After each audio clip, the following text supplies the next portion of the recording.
आप देख रहे हैं अपना बिहार और आपके साथ मैं हूं विवेक। आज की सबसे बड़ी खबर हम आपको बताने जा रहे हैं। दानापुर के पीपा पुल पर आज एक बड़ा हादसा हो गया। मुसाफिरों से भरी सवारी गाड़ी अनियंत्रित होकर गंगा नदी में जा गिरी और हादसे में 9 लोगों की मौत हो गई। हादसे की जांच के लिए टीम का गठन किया गया है।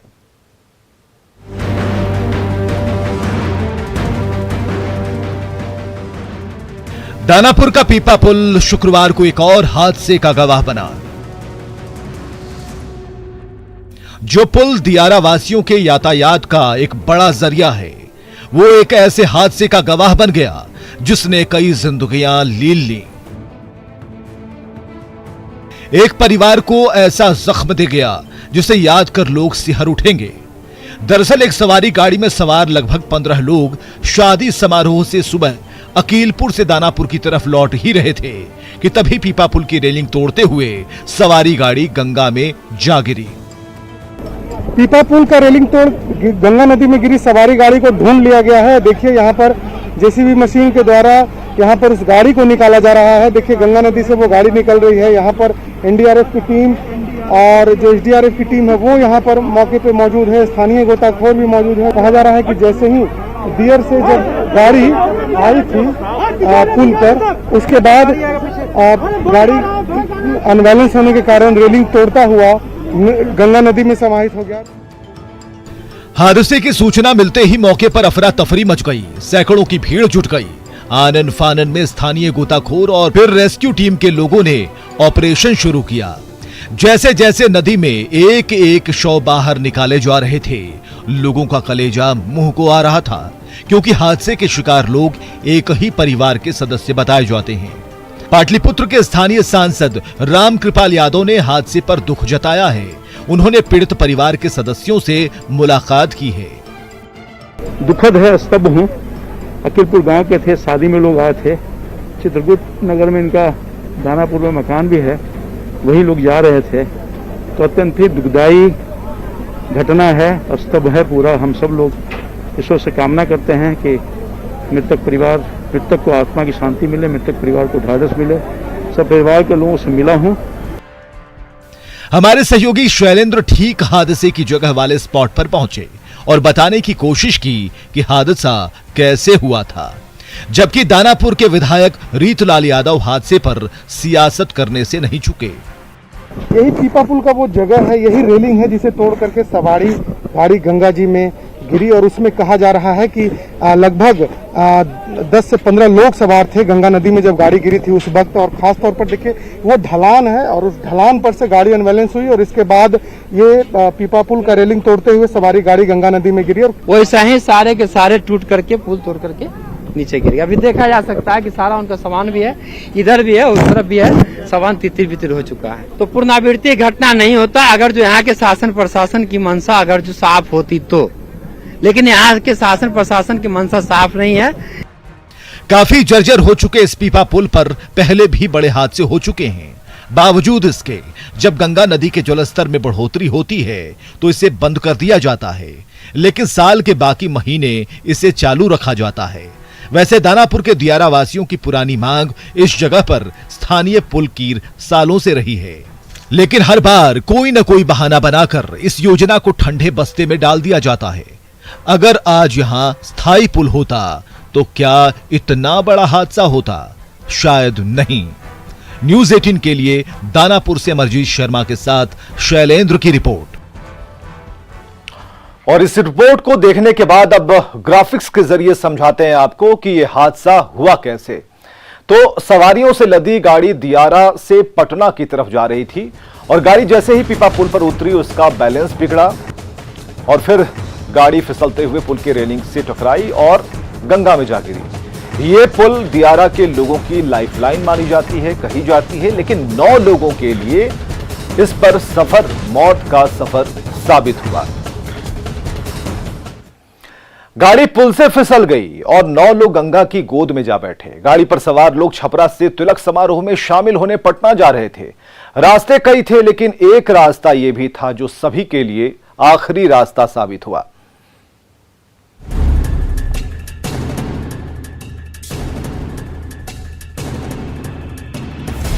कौन कह रहा है कि गाड़ी ढलान से फिसल गई और लोगों की जान गंगा ने ले ली? कौन सा इंतजाम था दियारा के लोगों के लिए कि वो गंगा की छाती को पार पा जाते? पीपा पुल की बाहें इतनी कमजोर थीं कि सवारी गाड़ी संभाले नहीं संभली और सभी 9 लोग नदी की गोद में जा बैठे, जो छपरा से तिलक समारोह में शामिल होने पटना जा रहे थे। पटना पहुंचने के रास्ते तो कई थे, लेकिन एक रास्ता यह भी था जो अब उन सभी के लिए आखिरी रास्ता साबित हुआ।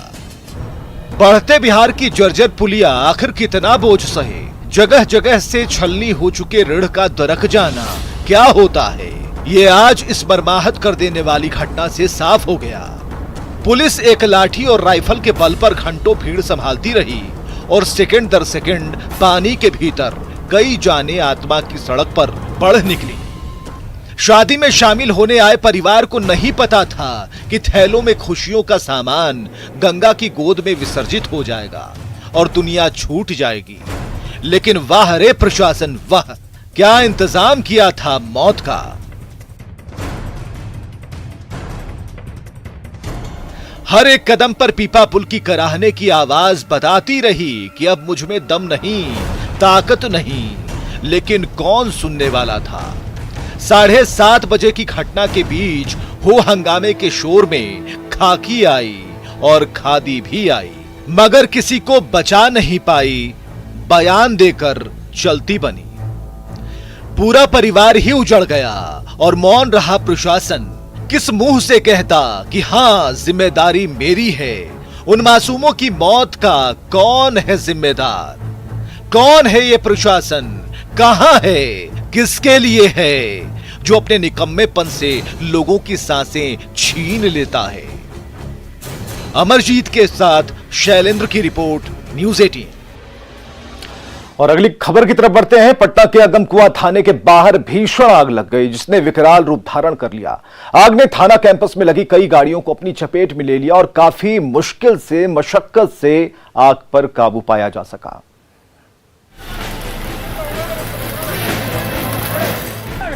धू धू कर आग की लपटें उठ रही हैं। आग को जितनी बुझाने की कोशिश हो रही है, आग उतनी ही भड़क रही है। गौर से देखिए आग की लपटों को। एक पुलिस वाला बुझा रहा है, वो भी कार पर चढ़कर। मतलब लपटें जितनी बेचैन है, उतने ही खाकीधारी भी, क्योंकि आग थाना परिसर में लगी है। ये आग पटना के अगमकुआं थाना परिसर में लगी है। थाना परिसर में सैकड़ों बाइक से लेकर दूसरी गाड़ियां भी मौजूद हैं, जिन तक आग की लपटें पहुंचने की कोशिश कर रही हैं। बताया जा रहा है कि थाना परिसर में यह आग ट्रांसफार्मर से निकली चिंगारी से भड़की और धीरे धीरे इसने विकराल रूप अख्तियार कर लिया।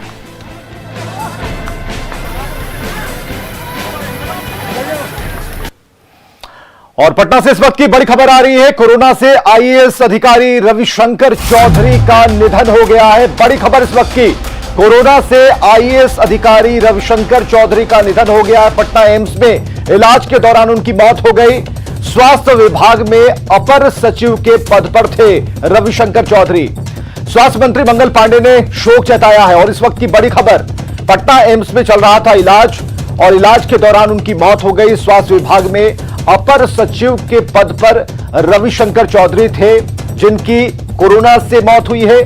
एम्स में उनका इलाज चल रहा था। तो ये दूसरी घटना है, क्योंकि एक घटना इससे पहले आई थी, एक और अधिकारी की मौत हुई थी कोरोना से, और अब आईएएस रविशंकर चौधरी भी नहीं रहे।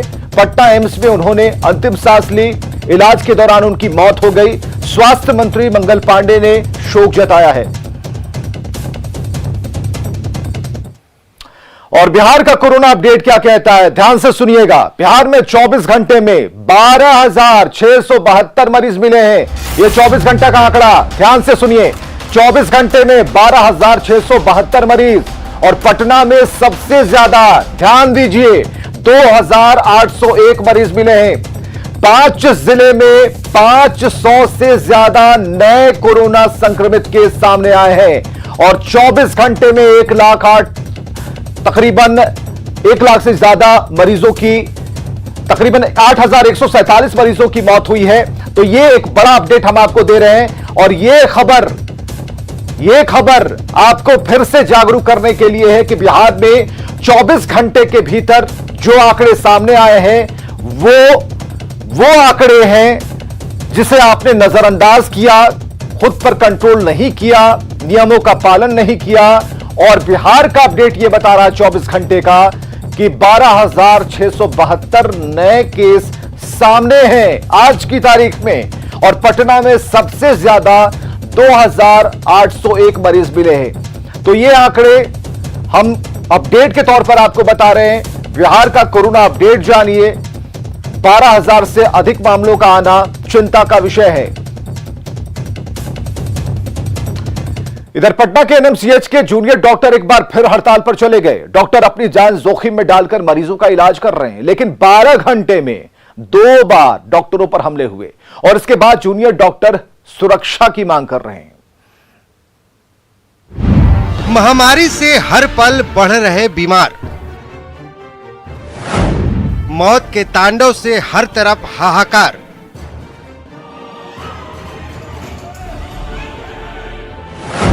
कम पड़ी सुविधाएं, सिस्टम पड़ा लाचार।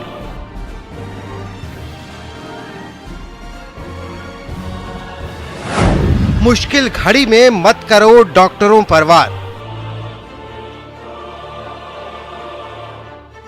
कोई व्यवस्था नहीं की गई है यहाँ, तो आप क्या समझते हैं कि आप अपना काम मार खा कर करेंगे? कोई नहीं यह काम कर सकता है। और मैं किस मुंह से अपने डॉक्टरों को कहूं कि आप काम करिए, जबकि गत 12 घंटे में 2 बार वो लोग पीटे जाते हैं, गाली सुनते हैं। एनएमसीएच में जूनियर डॉक्टरों की हड़ताल को सुपरिटेंडेंट के समर्थन से 450 से ज्यादा कोरोना मरीजों की जान सांसत में पड़ गई है जो यहाँ भर्ती हैं। लोग कोरोना से डरे हुए हैं, मगर ये डॉक्टर उन कोरोना मरीजों के परिजनों से डर कर बैठ गए हैं जो मरीज की मौत के बाद मारपीट पर उतारू हो जाते हैं।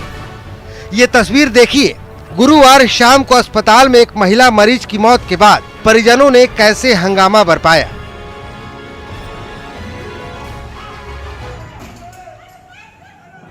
आरोप है कि परिजनों ने तोड़फोड़ के साथ डॉक्टरों के साथ मारपीट भी की, जिसके बाद जूनियर डॉक्टर रात में ही हड़ताल पर चले गए थे। मान मनौवल के बाद सभी डॉक्टर सुबह 9:30 बजे के करीब काम पर लौट भी आए थे, मगर तभी एक दूसरे मरीज की मौत पर परिजनों ने कुछ डॉक्टरों पर हमला बोल दिया, जिसके बाद जूनियर डॉक्टर वापस हड़ताल पर चले गए। देखिए, ये हम में से कोई नहीं चाहता है कि किसी के भी परिजन की लॉस हो या कुछ भी हो। हम अपनी तरफ से पूरी कोशिश करते हैं कि हम उन्हें बचा सकें। हमारे कैपेसिटी में जितनी चीज़ होती है हम करते हैं, बट अब अगर मरीज़ नहीं बचता है, हमारी फैसिलिटी जितनी है उतने के साथ, तो हम उनके दुख के साथ हैं, उनके दुख के हिस्सेदार हैं। अब इस पैंडेमिक सिचुएशन हम सब एक साथ ही बियर कर रहे हैं, एक साथ ही मिल के ही इसके थ्रू जा सकते हैं हम। सुना आपने, डॉक्टर नहीं चाहते कि कोई मरीज मरे। ये तो कोरोना महामारी में अपनी जान की परवाह किए बगैर लोगों की जान बचाने में जुटे हुए हैं। ऐसे में अगर नियति साथ नहीं तो फिर उसका गुस्सा इन पर उतारने से क्या होगा। सोचिए कि अगर डर के मारे ये काम पर नहीं लौटे तो जो जिंदगियां बच रही हैं उन्हें कौन बचाएगा। यही वजह है कि जूनियर डॉक्टरों को अनुशासन में रखने वाले अस्पताल के सुपरिटेंडेंट भी अड़ गए हैं कि काम तभी शुरू होगा जब प्रशासन सुरक्षा और सुविधाओं को पुख्ता करेगा। 4 आवर्स में कितने डेथ हुए हैं? 37 डेथ हुए हैं। और आप समझ सकते हैं कि एक डेथ अगर किसी अस्पताल में होता है तो कितना उसका स्ट्रेस होता है हॉस्पिटल पर। इसलिए हमारे पास 2 विशेष मुद्दे हैं। एक तो मुद्दे हैं कि हमारे चिकित्सकों को सुरक्षा मिलनी चाहिए, दूसरा मुद्दा है कि अनवरत ऑक्सीजन सप्लाई हमको मिलना चाहिए, और तीसरा मुद्दा है कि जो हमको इंफ्रास्ट्रक्चर में कमी है, जिसकी मांग हमने सरकार से की है, जैसे डॉक्टरों की कमी है, नर्सेज की कमी है, उन लोग सबों की आपूर्ति जो है वो की जाए। ऐसे ही सिवान में भी एक मरीज की मौत के बाद परिजनों ने अस्पताल में जमकर तोड़फोड़ की, जिससे दूसरे मरीजों के इलाज पर संकट खड़ा हो गया है। लेकिन मुसीबत की इस घड़ी में हर किसी को सोचना होगा कि एक की मौत पर गुस्सा कई लोगों की मौत की वजह ना बने, क्योंकि वक्त बहुत बुरा चल रहा है। न्यूज़ 18 के लिए सिवान से मृत्युंजय सिंह के साथ पटना से रवि एस नारायण की रिपोर्ट। और चलिए बड़ी खबर दे रहे हैं राजधानी पटना से। इस वक्त की बड़ी खबर, एनएमसीएच पहुंचे हैं पटना के डीएम और एसएसपी। एनएमसीएच पहुंच गए हैं डीएम और एसएसपी पटना के, और सुरक्षा की मांग को लेकर हड़ताल पर डॉक्टर हैं। डॉक्टर बात करना चाहते थे अधिकारियों से, और एनएमसीएच के जो जूनियर डॉक्टर हैं वो चाहते थे कि पटना के डीएम और एसएसपी पहुंचे, उनसे बात हो और जो ग्रीवांसेस है, जो मांग है वो पूरी हो। तो अब ये बातचीत किसी निष्कर्ष पर पहुंचेगी, बेहद जरूरी था। और यह भी जरूरी जानना है कि आखिर डीएम और एसएसपी दिन में कहां थे, क्योंकि जरूरत थी। दिन भर जो मरीज हैं, उनके परिजन है, वो तड़पते रहे, और सुरक्षा की मांग प्रायोरिटी है, प्राथमिकता है डॉक्टरों के लिए। उन्होंने कहा है कि 3 शिफ्ट में उनके पास इंतजाम सुरक्षा के होने चाहिए, तब आगे काम होगा, तब वो अपनी सेवा को फिर से शुरू कर पाएंगे। फिलहाल जो बड़ी खबर है कि पटना के डीएम और एसएसपी एनएमसीएच पहुंचे हैं। अब बात बनेगी और डॉक्टर, जूनियर डॉक्टर काम पर शायद लौटेंगे। तो पटना से बड़ी खबर हम आपको बता रहे हैं, और संजय हमारे साथ फोन लाइन पर। संजय, जो जानकारियां मिल पा रही हैं कि डीएम और एसएसपी दोनों ही पहुंचे एक साथ एनएमसीएच। संजय जी बिल्कुल, देखिए अभी स्वास्थ्य मंत्री मंगल पांडे ने बताया कि सरकार हर संभव कोशिश कर रही है कि हड़ताल को खत्म किया जाए। उन्होंने आम लोगों से अपील की है। उन्होंने कहा कि चिकित्सक नहीं चाहते हैं कि किसी की जान जाए। उन्होंने आम लोगों से भी धैर्य रख के अपील की है, चिकित्सकों से भी अपील की है कि वो इस परीक्षा की घड़ी में धैर्य रखें। और उन्होंने कहा कि प्रशासनिक टीम एनएमसीएच पहुंच गई है। पटना के जिलाधिकारी और एसएसपी दोनों फिलहाल एनएमसीएच में मौजूद है, और जो एनएमसीएच प्रबंधन है उनसे बातचीत जारी है। सरकार की भी कोशिश है कि हर संभव सुरक्षा मुहैया कराया जाए एनएमसीएच में, और सरकार के अलावा जो प्रशासनिक टीम है वो लगातार तत्पर है इस की जो स्ट्राइक है उसे खत्म किया जाए, क्योंकि ये जो व्यवधान आया है उसका कहीं न कहीं जो खामियाजा है वो मरीजों को भुगतना पड़ेगा। इसलिए हर स्तर पर कोशिशें जारी है। उम्मीद की जानी चाहिए कि कोशिशें रंग लाएंगी और फिर से जो मरीज है उनका इलाज संभव हो सकेगा। संजय, पहले जो बात थी, दिन भर ये खबर चल रही है, एक ही मांग है कि डॉक्टरों को सुरक्षा दी जाए। तो सुरक्षा वाली बात पर ऑर्डर पहले या बातचीत पहले? जी देखिए, प्रशासनिक अमला पहुंचा है, बातचीत चल रही है, और उम्मीद की जानी चाहिए, प्रशासनिक स्तर पर कोशिश की जा रही है कि जो, चूंकि डॉक्टरों का साफ तौर पर कहना कि आश्वासन तो कई बार मिला, लेकिन आश्वासन को अमली जामा नहीं पहनाया जा सका, इसलिए दुर्भाग्यपूर्ण घटनाएं कई बार घट जाती है। लिखित तौर पर वे आश्वासन चाहते हैं जो डॉक्टर्स हैं, और देखना होगा प्रशासनिक रुख जो है इस पर क्या होता है। फिलहाल सरकार और जो प्रशासनिक टीम है वो डॉक्टरों से लगातार संपर्क में है। किस तरह से इस मामले को सुलझाया जाता है ये अब थोड़ी देर में स्पष्ट हो पाएगा। एक और भी जानकारी चाहेंगे कि आज दिन भर जो हुआ सभी ने देखा, डॉक्टर हड़ताल पर थे, जूनियर डॉक्टर। कैसे हालात अंदर पैदा हो रहे थे एनएमसीएच के अंदर, मरीजों का इलाज कैसे हो पाया, और अभी क्या रिपोर्ट है?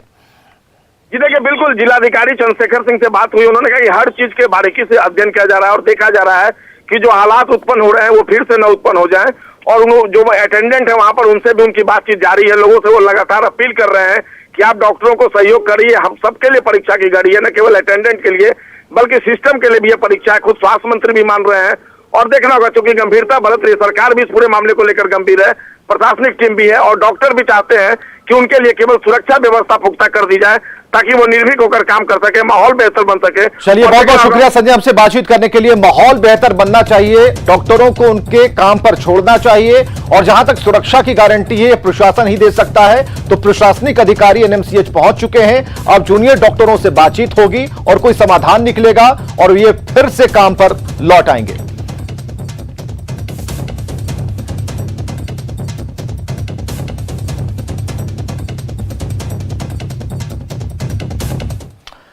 वो क्या है जो हम सभी को भारतीय होने पर गर्व महसूस करवाता है और साथ ही हमें बाकी दुनिया से अलग करता है? दरअसल वो है हमारी आत्मनिर्भर होने की क्षमता और हमारे अंदर आत्मसम्मान की भावना का होना। नेटवर्क 18 की पहल और आईटीसी द्वारा प्रस्तुत स्वाभिमान भारत एक ऐसा इनिशिएटिव है जो आपको देश भर से ऐसे भारतीयों की कहानियां दिखाएगा जो सरकार की मदद के बिना समस्याओं का समाधान कर रहे हैं। नवाचार और उपलब्धियों की ऐसी कहानियां जो आपको बताएंगी कि हम एक राष्ट्र के रूप में कितने सबल हैं, मजबूत हैं।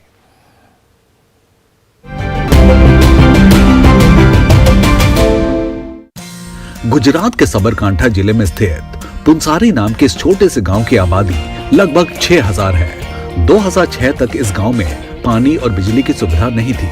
साथ ही कानून व्यवस्था की समस्याओं का भी सामना करना पड़ता था। ये दशा बदलनी शुरू हुई जब से एक युवा सरपंच हिमांशु पटेल ने यहाँ की पंचायत की कमान संभाली। आज पुंसारी को भारत के सबसे स्मार्ट गांव के रूप में जाना जाता है, जिसमें सीसीटीवी कैमरे, वाईफाई और एक नवीनीकरणीय ऊर्जा शक्ति केंद्र स्थित है।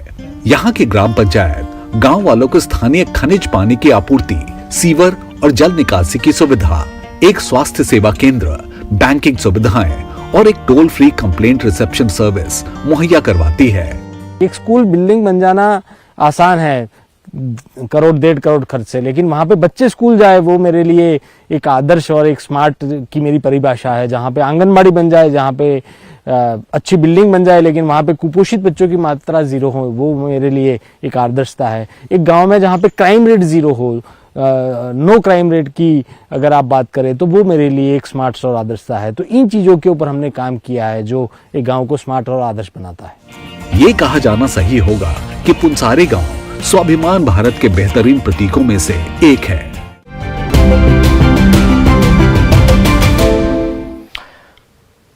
तो भारत से ऐसी ही सफलता की और भी कहानियां देखने के लिए बने रहे नेटवर्क 18 की खास पहल आईटीसी प्रेजेंट्स स्वाभिमान भारत के साथ। खबरें लगातार जारी हैं।